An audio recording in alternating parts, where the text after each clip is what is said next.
Neste vídeo vamos ver como gerenciar um orçamento familiar de 3.500 euros por mês. Mas antes de começarmos, inscreva-se no canal, porque mais de 80% das pessoas que assistem aos meus vídeos não estão inscritas no canal. Outra pequena premissa, antes de entrar no cerne deste vídeo, eu queria fazer. No que diz respeito ao significado de um orçamento familiar de 3.500 euros por mês, por que alguns de vocês se lembrarão desses vídeos? Tentei fazê-los em vídeos verticais, shorts ou reels no Instagram e recebi muitos comentários.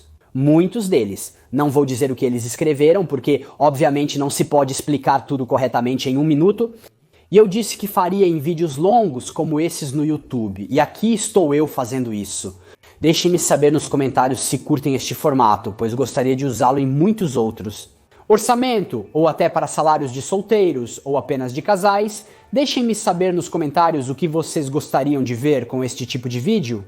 3.500 euros por mês de orçamento, para mim significa que a média mensal de rendimentos, excluindo a 13ª e 14ª parcelas e, digamos, rendimentos extras, é de 3.500 euros por mês. Neste caso, falarei de uma família de 4 pessoas, onde ambos os pais trabalham, ou até mesmo apenas um dos pais trabalha. Digamos que o ponto é este. A renda líquida total é de 3.500 euros por mês, com o cheque único entre o salário da esposa e do marido, no entanto, o total é este. Uma vez esclarecido isso, entramos no cerne do orçamento. Cheguei à conclusão de que essa divisão percentual é perfeita para conseguir encontrar um equilíbrio e construir uma estabilidade financeira. Por estabilidade financeira, eu também me refiro a ter algum dinheiro reservado para lidar com imprevistos e viver tranquilamente. O que, com uma gestão correta do dinheiro e uma renda decente, é possível até hoje, em 2024. Então, vamos começar imediatamente com a primeira categoria, que são as necessidades. As necessidades devem ser 60% da nossa renda. Se você conseguir ficar em 50% é ainda melhor. No entanto, considerando o período, considerando que houve muitos aumentos e a inflação disparou, eu ajustei essa porcentagem. 60% de 3.500 euros por mês são 2.100 euros. E o que está incluído nessas necessidades? Então, com certeza, hipoteca e aluguel, contas, compras de supermercado, roupas, saúde e também deveria incluir os transportes. Então, transportes, no sentido do que preciso para ir trabalhar, combustível, gasolina, diesel. O que eu uso de fato para ir ao trabalho, para me deslocar, porque obviamente é uma necessidade. Ok, agora não vou entrar em detalhes sobre todos os itens que listei, mas se quiserem nos próximos vídeos me avisem nos comentários. De maneira geral, porém, diria que a parcela do financiamento ou do aluguel, na minha visão das coisas, não deveria ultrapassar 20% da nossa renda, que neste caso é 700 euros, ok? Então 700 destes vão para o financiamento, para as despesas poderiam ir outros 6.700, e então já estamos em 1.400. E então temos outros 700 euros para dividir para as outras coisas, então roupas, contas e combustível. E então, falando sobre a questão da farmácia e saúde. Ok, então obviamente, pessoal, outro esclarecimento que faço é que cada situação é única, cada família tem uma situação diferente, então isso é um pouco Elas querem ser linhas gerais para lhe dar pontos de referência e ajustar um pouco o seu orçamento. Então, obviamente, existem exceções, existem situações particulares, então talvez vocês precisem ajustar um pouco essas porcentagens, mas também há algo a ser dito, que se no momento a sua situação não é como a atual, que eu vou escrever no final do vídeo. Significa que onde você está é um ponto de partida, isso deveria ser um ponto de chegada.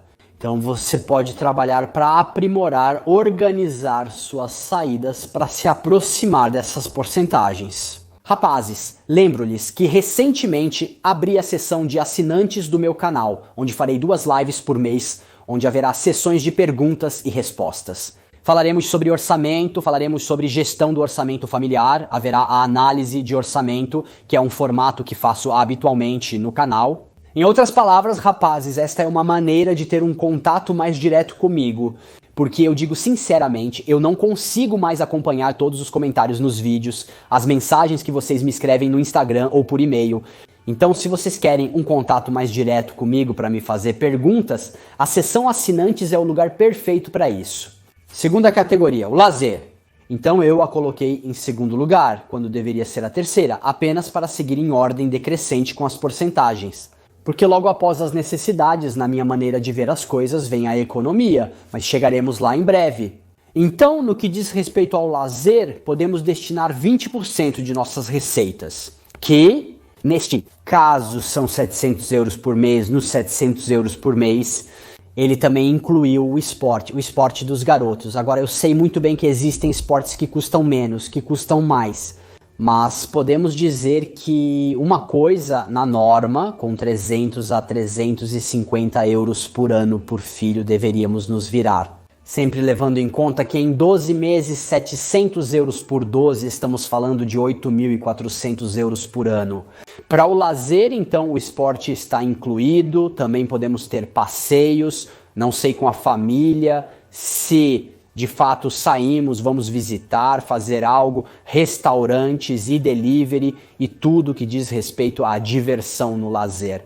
Rapazes, eu também incluiria entretenimento, então cinema, possivelmente assinaturas da Netflix, Disney Plus e o que mais houver. Que, rapazes, eu sempre aconselho a manter no mínimo, porque então o que acontece? Que talvez tenhamos 3 ou 4 assinaturas, vão embora 60, 70, 80 euros por mês, mas então nós aproveitamos todos eles. Ou precisaríamos apenas de um, no máximo 2? Veja, aqui é preciso fazer uma reflexão. Vamos para a terceira categoria, que são as economias. Como eu sempre digo, pelo menos 10% de sua renda deve ser destinada às economias. Para imprevistos, ok para criar um fundo para imprevistos e ficar tranquilo no momento em que algo quebra, o carro, a máquina de lavar, a lava-louças, a cama. Meu filho quebrou a cama justamente ontem, então terei que comprar uma cama nova. Veja, esse tipo de imprevisto deveríamos ter um fundo separado dedicado apenas aos imprevistos. Então, atenção, isso não significa que estou no fim do mês. Acabei o dinheiro, quero ir comer fora e pego o dinheiro de lá, ou quero ir fazer compras e pego o dinheiro de lá. Não, significa imprevistos, tudo o que chega de repente que não podemos prever. É verdade que não podemos prever, mas todos sabemos que os imprevistos sempre acontecem.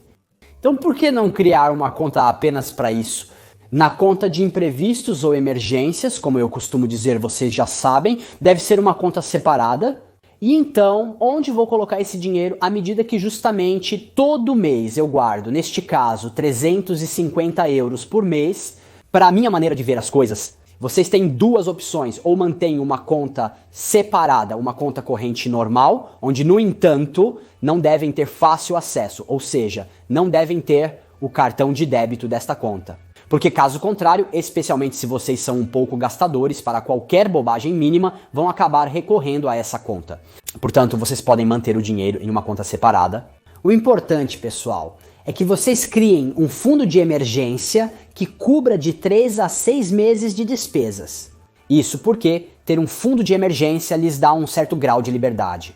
Ok, se por outro lado vocês não têm dinheiro guardado, e se você se encontrar nessa situação, você saberá muito bem, está um pouco acorrentado, ok? Você não tem liberdade de movimento, você nem pode tomar certas decisões. Por quê? Porque você não tem dinheiro guardado, então, como eu estava dizendo há pouco, se neste momento, exatamente, você não tem a possibilidade de guardar dinheiro, meu conselho é agir sobre suas despesas, ou até mesmo sobre suas receitas, se as despesas estiverem realmente blindadas. Não há nada que você possa fazer, é impossível ir abaixo do que já está. Mas certamente, ter o hábito de guardar 10% do nosso dinheiro, das nossas receitas, nos garante uma estabilidade financeira. Dito isto, os 10% restantes, como vamos dividi-los? Eu divido em duas categorias. 5% são as despesas anuais. Quais são as despesas anuais? São todas aquelas despesas que chegam uma vez por ano que temos que pagar anualmente. Como, por exemplo, o imposto do carro, o seguro, a taxa de lixo. Ou não sei se vocês têm outras despesas anuais que precisamente precisam pagar uma vez por ano. O que acontece aqui? Que normalmente, se você não tem dinheiro guardado e não tem um pequeno fundo para isso, você acaba dizendo, oh meu Deus, este mês tenho muitas despesas porque tenho que pagar o seguro do carro. Ok, mas o fato de você ter o seguro do carro, você sabe que uma vez por ano cai exatamente naquele período, naquele dia, naquele mês. Então, por que não guardar uma pequena quantia mensal que justamente é destinada a essa despesa? Neste caso, estamos falando de 175 euros por mês, que são 2.100 euros por ano, e eu diria que o imposto e o seguro do carro, mesmo que de 2, então, ok, depende do carro e tudo mais. Mas se vocês estão nessa situação, não é que podem comprar um carro de 30, 40 mil euros, nem mesmo 20 na minha opinião. De qualquer forma, aproximadamente esse valor pode ser suficiente para esse tipo de despesas. Eu, por exemplo, tenho um fundo, guardo 150 euros por mês apenas para as despesas com o carro. Então, imposto, seguro, manutenção regular e possivelmente até imprevistos. Então, obviamente, se o imprevisto e o defeito forem grandes, eu recorro ao meu fundo de emergências. Mas se for um pouco mais contido, eu tiro desse dinheiro que, como eu disse, sei que é destinado apenas para a manutenção do carro. Então, as despesas anuais. Os últimos 5% do nosso orçamento, na minha opinião, devem ser dedicados às economias a médio e longo prazo. Atenção! O que eu quero dizer com economias a médio e longo prazo? Eu quero dizer um pequeno fundo que é destinado a todas aquelas despesas de médio e longo prazo. Como, por exemplo, poderia ser a troca do carro, que acontece a cada, 10 anos, a cada 10 anos trocamos o carro. Aproximadamente, diríamos que sim, depois depende se compramos novo, né, usado, entre outras coisas. Então, neste caso, são 175 euros por mês, 2.100 euros por ano. Se de fato guardarmos esse dinheiro, em 5 anos teremos 10 mil euros, em 10 anos teremos 20 mil euros. Isso significa que podemos comprar o carro, trocar o carro à vista, sem pagar juros e sem fazer financiamentos. Sei perfeitamente que para alguns isso pode parecer ficção científica. Eu sei muito bem que na Itália os salários são baixos, sei muito bem que as despesas são altas. Na minha opinião, este orçamento, 3.500 euros por mês, é justo, apenas o suficiente para conseguir fazer tudo. É um pouco apertado, mas se exatamente não tivermos grandes expectativas, não quisermos comprar a vila e o carro de 40 mil euros, podemos nos encaixar. E evitar fazer financiamentos também significa evitar pagar juros, evitar ter uma despesa fixa nas costas. E essa é a coisa que todos nós deveríamos observar, ou seja, manter as despesas fixas o mais baixas possível. Essa despesa, obviamente. Sei que muitos talvez não estejam nessa situação no momento, então não tem toda essa liberdade para dividir seu orçamento dessa maneira. 175 euros por mês, na minha opinião, poderia ser até o máximo de uma possível parcela para um carro, móveis ou algo do tipo, de qualquer forma, para um financiamento. Então, o ideal seria chegar a essa situação onde tenho dinheiro de lado e não preciso fazer financiamentos. Isso, na minha opinião, para uma pessoa que tem uma vida, entre aspas, normal, sem grandes pretensões, acho que é uma situação muito interessante para alcançar, o que na minha opinião é a estabilidade financeira, onde você não fica rico, exorbitantemente rico, mas consegue pagar tudo e está tranquilo porque sabe que se algo acontecer você tem dinheiro para pagar, consegue tirar férias. E aqui chegamos ao ponto das férias, de onde eu tiro o dinheiro para as férias. Fábio Marchione, o dinheiro para as férias eu deveria tirar do 13º e 14º salário. Se você só tem o 13º, então depende. Obviamente, como eu disse no início, todas as situações são diferentes, então você tem que adaptar um pouco tudo isso, mas digamos que podemos aparar um pouco, talvez do lazer, guardar, 15% da nossa renda para o lazer mensal, entre aspas, e destinar 5% para as férias anuais, que grosso modo poderíamos dividir em precisamente 6.000 euros para o lazer mensal e 2.400 euros para as férias anuais. Acho que é uma quantia decente para conseguir fazer uma semana de férias sem, obviamente, ter muitas expectativas. Depois, há muitas possibilidades. Porém, como eu estava dizendo, pessoal, essas são algumas das linhas gerais. Depois, obviamente, cada um tem sua própria situação.